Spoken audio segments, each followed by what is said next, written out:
Hi everyone and welcome to today's card tutorial. Well, I'm going to make a shaker card using the This Christmas release from Catherine Puller Designs.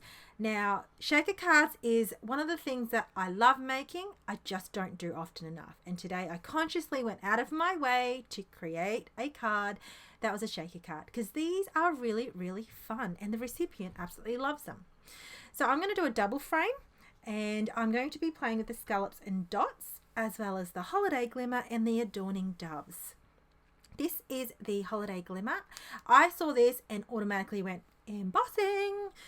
So I'm not too sure if you guys thought of the same thing, but that's where my mindset went automatically. Plus, it's not hard that I have some embossing powders to play with.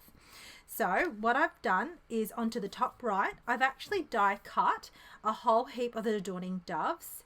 I've got the Meiji blush embossing glitter and the metallic brass. It's the same thing, right? Anyway, I've got the WOW embossing powder, clear ultra slow drying ink, my Misty. Even though I had the Misty, the tip I can give when it comes to this holiday glimmer stamp set, if you're heat embossing, don't press too hard on your embossing ink and don't press too hard on your Misty as well. So when I say that is don't perform CPR. It's that simple.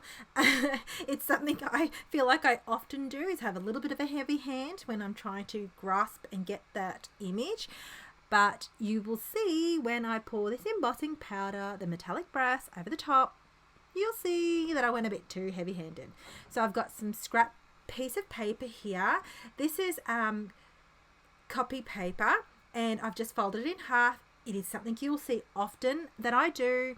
I don't have, we're not big coffee drinkers in the sense of fancy coffee with filters. So I don't have it and I purposely don't buy it unless I need it. The paper we have a ton in our house because we've got kids, we print out projects, it's this kind of thing that I have handy. So using what I got. Now I brushed away with my fluffy brush some flour excess there, and I'm also using a fine tip brush, and you saw earlier that I went heavy handed and I put too much ink and pressed too much. So that's what you get. Now that's nothing a fine tip brush can't fix. I'm going to heat and set this with my heat embossing tool on heat setting 2. And I've got this here is a 5x7 cardstock. It's actually a large background image.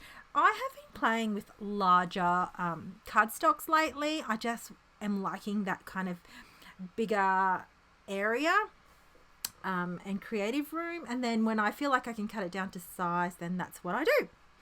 Now, once I have heat set this, I got it all. I'm going to use this as the background for my panel. Now I am using a white card base. I heat set this on a white card base as well, cardstock. I'm going to so what I've done is I've heat set a whole panel and die cut it with the scallops and dots.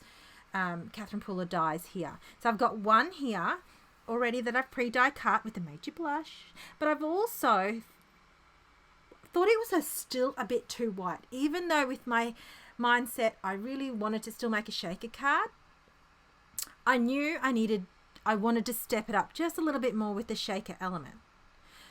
So what I'm going to do, so this is my process. I'm going to see what I can fill it up with regards to the stamped images. I've got the adorning doves pre-die cut, then I'm just going to stamp on top. That's not something I actually do quite often. I do the opposite, but when I get fresh dies and I've snipped them all up, especially with backgrounds, I bulk die cut as soon as I receive new goodies. I want to make sure they're good and ready to go. I'm a bit time poor. I work full time. I have 3 kids. I am a very busy woman. So what I do is to make my crafting time easier, I pre-die cut a lot. I pre-die cut sentiments. I pre-heat emboss panels. It's just one of my tips that I do often because it's the best way I have found to manage my time with crafting. Crafting for me is an outlet. I don't want to spend too much time doing the bits that I don't enjoy. So when I have a downtime and all I want to do is color and stamp and press the record button for you guys, that's what I want to do. So the inks I've used today is Clay Mask, Bellini, and It's a Girl. I'm going for a really peachy undertone here. I really like this combination. The It's a Girl ink brings the die cut scalloped panel with that pink tone into it. I find it kind of all matches or coordinates, and I'm trying to kind of make it like a matching tone. I don't know about you, but I'm obsessed about the peachy tones lately, and the craft tones, like that kind of blushy. I'm just loving it lately. I don't know whether it's just my mood. I've found my color, but it's just something I'm kind of playing along with more so lately.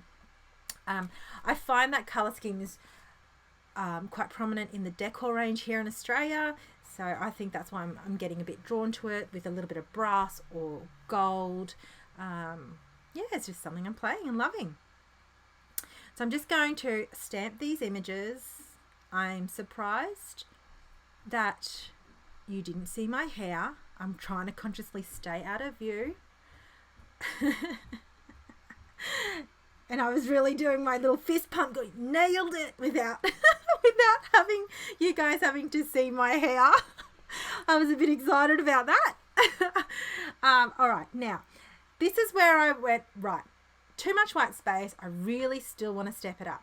So I've die cut in the smaller frame, got some acetate, laid it with some glue, liquid glue. I'm going to then put some strips of adhesive so I can kind of make sure that that's where I'm going to, put my sequins in. Now the sequins of choice, I love my clear sequins. It's my go-to. I do play with other sequins, but I nearly, did you hear me stutter just then?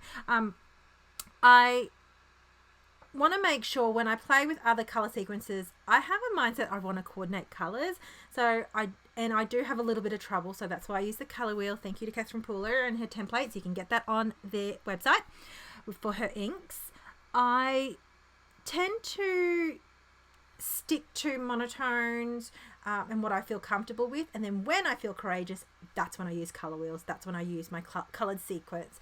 I do have to build my confidence towards that, though. Sometimes I feel confident, sometimes I don't, and when it works, it works.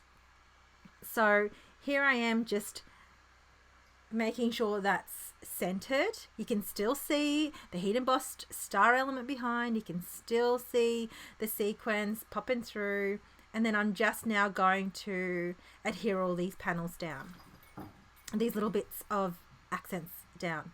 I'm going to heat emboss with the same metallic brass the sentiment on white cardstock. Now this sentiment is from the Adorning Dove stamp set. It's called With Love at Christmas. I really love the font. I love mixed font where it's got like almost like a typed or a graphic element with a scripty element. It's something that I do really enjoy. And one thing I also love is heat embossing. Now you will know most of my videos I tend to work around a lot of heat embossing. It's what I do. So thank you for your support all the time when it comes to my channel and watching this. Let me know if it's too repetitive. Let me know what you want to see, if it's something different. I've got a couple of YouTube tutorials that I'm working on, which is a little bit different, and getting out of my comfort zone. I think for me, it's about building my confidence. I will show you my journey and my crafting journey on my channel, and I really hope you appreciate the effort, the time and effort that I put into it. So I've got a little side angle here. I know it's a little bit fancy, and I'm just going to adhere this all down. Once I'm happy with it all, I'm going to put it on a white top folding card base. This is, I think in Australia they call it tent fold. I'm not too sure what you call it anywhere else, but it's commonly called a tent fold. I say top folding a lot. because my mind just goes to logic and go top folding. That's where you scored, right? I've got my Tombow Mono Adhesive, and that is my shaker card. Let me know what you think. I absolutely adore these colors. Something different, pink. I've been gravitating towards it and thought I'd play with a pink Christmas card. Thanks for watching, everyone, and I look forward to reading your comments. Have a nice day.